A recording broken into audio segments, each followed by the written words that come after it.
বড় ধরনের পরিবর্তন এসে যাচ্ছে শাসনতন্ত্রে। 10 বছরের বেশি কেউ ওই পাওয়ার স্ট্রাকচারের প্রাইম মিনিস্টার থাকতে পারবেন না। বড় ধরনের পরিবর্তন এসে যাচ্ছে শাসনতন্ত্রে। তার মধ্যে একেবারে মূল নীতি থেকে শুরু করে যে কয়টা চমকপ্রদ পরিবর্তন। যিনি প্রধানমন্ত্রী হবেন তিনি একই সালে দলীয় প্রধানের দায়িত্বে থাকতে পারবেন না। এই পরিবর্তন বিরাট ব্যাপার। আগে আমরা দেখেছি এক ব্যক্তি প্রধানমন্ত্রী, তিনি দলেরও প্রধান, তিনি হাউসেরও প্রধান, তিনি সরকারের প্রধান, সবই গণভবন। কিন্তু এখন যিনি দলের প্রধান হবেন তিনি আর প্রধানমন্ত্রী হতে পারবেন না। খুব ইম্পর্টেন্ট প্রশ্ন। আরেকটা বড় প্রশ্ন এখানে হয়ে গেছে, এসে যাচ্ছে, 10 বছরের বেশি কেউ ওই পাওয়ার স্ট্রাকচারের প্রাইম মিনিস্টার থাকতে পারবেন না, বিরতি দেই হোক আর একটা না হোক। বিরাট পরিবর্তন। একবার চিন্তা করেন, যতই অসুবিধাজনক শাসন আসুক না কেন, যত কঠিন শাসকেরই জন্ম হোক না কেন, 10 বছরের বেশি না, 10 বছর পরে তিনি ইনভ্যালিড হয়ে যাবেন। সাংঘাতিক প্রশ্ন। এটা একবার চোখ খুললেই বাইর হয়ে যাবে। এবার যারা প্রথম ভোট দিবে তারা একজন শাসক দেখেছে, এক টার্ম, 2 টার্ম, 3 টার্ম, কনজিকিউটিভ 15 বছর। কিন্তু এখন যে পরিবর্তনের সূচনা করা হচ্ছে সেখানে 10 বছর পরে অটো ওই ব্যক্তি ইনভ্যালিড হয়ে যাবে, কনস্টিটিউশনালি বার্ড হয়ে যাচ্ছে।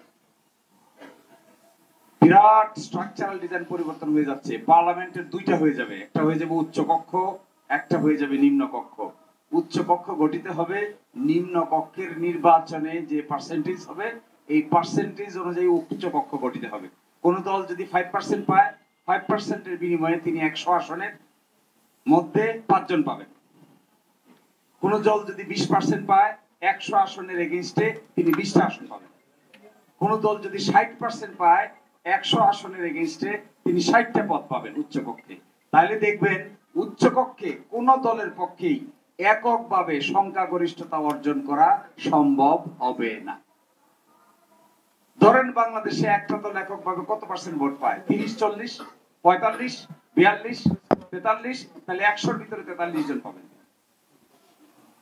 এর মানে কি দাঁড়াচ্ছে? এটার নাম হবে সিনেট। এখানে প্রস্তাব করেছে এটার নাম হবে সিনেট। নিম্ন কক্ষের নাম হবে সংসদ, উচ্চ কক্ষের নাম হবে সিনেট।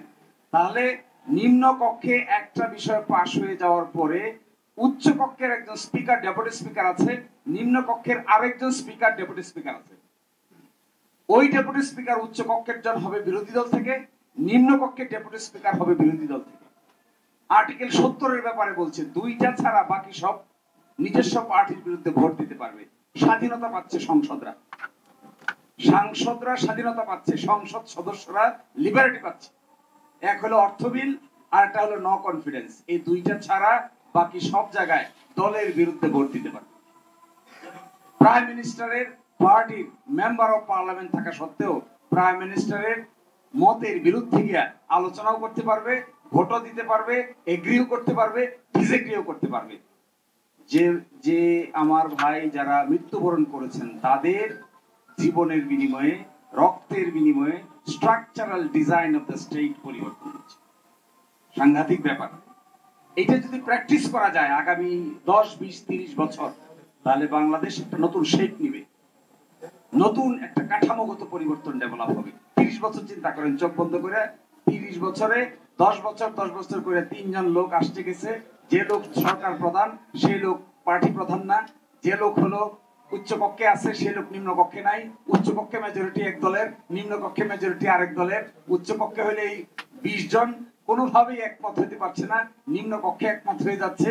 এই যে একটা বিরাট বড় পলিটিক্যাল ডিসকাশনের জায়গা ওপেন হচ্ছে, এটা 30 বছর কন্টিনিউ করলে nation will see a new dimension in the political atmosphere. এখন আমাদের ভাইয়েরা রক্ত দিয়েছে, জীবন দিয়েছে, কারণ এগুলো হচ্ছে। যেমন ধরেন এখন যে প্রস্তাবটা করেছে, বলেছে প্রথম প্রস্তাব হবে কি, গণভোটের ক্ষেত্রে এটা বলেছে একটা আদেশ জারি হবে। এইটা দেখে আমি খুব আশান্বিত হয়েছি।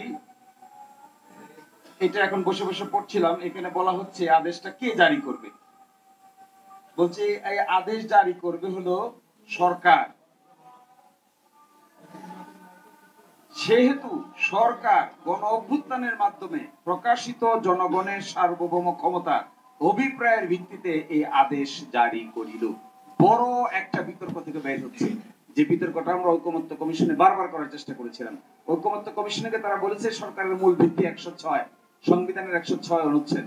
এখান থেকে বের করতে কি যে সংগ্রাম করতে হয়েছে, এই সংগ্রাম এখন বাস্তবে রূপান্তরিত হচ্ছে। এখন আর 106 নাই, এখন এসে কি বলছেন, জনগণের সার্বভৌম ক্ষমতা ও অভিপ্রায়ের ভিত্তিতে এই আদেশ জারি করিল। এখন এনসিপি সহ বাকি সবার সাকসেস হবে যদি ডক্টর ইউনূসের নেতৃত্বে গঠিত সরকার ওই অট্টালিকার বাইরে এসে জনগণকে সাথে নিয়ে এই আদেশ জারি করতে পারেন, তাহলে that will B A real atmosphere. এবং দেখেন আরো ইন্টারেস্টিং, জুলাই জাতীয় সনদ বাস্তবায়ন আদেশ 25 উইদিন ব্র্যাকেট আছে সংবিধান সংস্কার। সংবিধান সংস্কার আদেশ দিয়ে দেওয়া হচ্ছে, এই আদেশটা জনগণকে নিয়ে ঘোষণা করা হচ্ছে, একটা গণভোট অনুষ্ঠিত হচ্ছে, গণভোটে কোনো ডিসেন্টিং থাকছে না, বড় ধরনের পরিবর্তন আসতেছে, গণভোটের মাধ্যমে হা হয়ে গেলে এগুলো সংবিধানে ঢুকে যাচ্ছে, নতুন পার্লামেন্ট হবে, তার দুটো পাওয়ার থাকবে, একটা হবে সংবিধান সংস্কার সভা নাম, যে নাকি কনস্টিটিউয়েন্ট পাওয়ার অ্যাসেম্বলি হবে, পাওয়ার এক্সারসাইজ করবে, আর একটা হবে সাধারণ পাওয়ার। যা সংবিধান সংস্কার সভা হবে, এই সংবিধান সংস্কার সভার মধ্যে এটা অ্যাকসেপ্ট হবে, নতুন সংবিধানে ইনকর্পোরেটেড হবে, পরবর্তী অধিবেশন থেকে এটা একটা নতুন সংসদ হিসেবে কার্যভার গ্রহণ করবে এবং রেগুলার ফাংশন করবে। প্রথম পার্টটুকু কনস্টিটিউয়েন্ট অ্যাসেম্বলি সংবিধান সংস্কার সভা হিসেবে যে দায়িত্ব, এটা এখানে শেষ হয়ে যাবে। এরপরে যাত্রা শুরু হবে দেশ শাসনের। এই প্রক্রিয়াটা এখন যদি স্মুথলি পার করা যায়, without any unnecessary debate, without any unnecessary interruption, এই প্রক্রিয়াটা যদি পার করে নতুন সংসদ গঠন করা পর্যন্ত প্রক্রিয়ার মধ্যে যাওয়া যায়, সংবিধান সংস্কার সভা তার দায়িত্ব পালন শেষ, এরপরে নতুন পার্লামেন্ট যাত্রা শুরু করবে। এই অংশটুকু যদি এখানে ইনকর্পোরেট করে বাস্তবায়নের জায়গায় যাওয়া যায়, আমার ধারণা এই 1-1.5 বছরের সংগ্রাম একেবারে স্ট্রাকচারাল ডিজাইন পরিবর্তন করে বাস্তবে রূপান্তরিত। মেজর ডিসেন্টিং পার্টটুকুতে যদি সরে আসেছে, যখন মেজর ডিসেন্টিং পার্ট ছিল এক জায়গায়, সেটা ছিল উচ্চকক্ষ নিম্নকক্ষ। উচ্চকক্ষ নিম্নকক্ষের জায়গায় আমরা মেজর ডিসেন্টিং ছিলাম না, মেজর ডিসেন্টিং ছিল উচ্চকক্ষ গঠিত হবে পিআর এর মাধ্যমে, এই জায়গায় ছিল মেজর ডিসেন্টিং। উচ্চকক্ষকে পিআর এর মাধ্যমে গঠন হতে দেওয়া হবে না, এখানে নোট অফ ডিসেন্ট দেওয়া হয়েছিল। আরেক জায়গায় দেওয়া হয়েছিল যে এক ব্যক্তি প্রাইম মিনিস্টার হবেন, আবার দলীয় প্রধান থাকবেন না, এই জায়গায় নোট অফ ডিসেন্ট দেওয়া হয়েছিল। নোট অফ ডিসেন্টের এই জায়গাগুলো আমাদের সামনে একটা স্টাম্বলিং ব্লক ক্রিয়েট করেছে। কেয়ারটেকার গভর্নমেন্ট কেমন হবে তার এখানে 5টা প্রপোজাল দেওয়া হয়েছে, অপশন 1, অপশন 2, 3, 4, 5।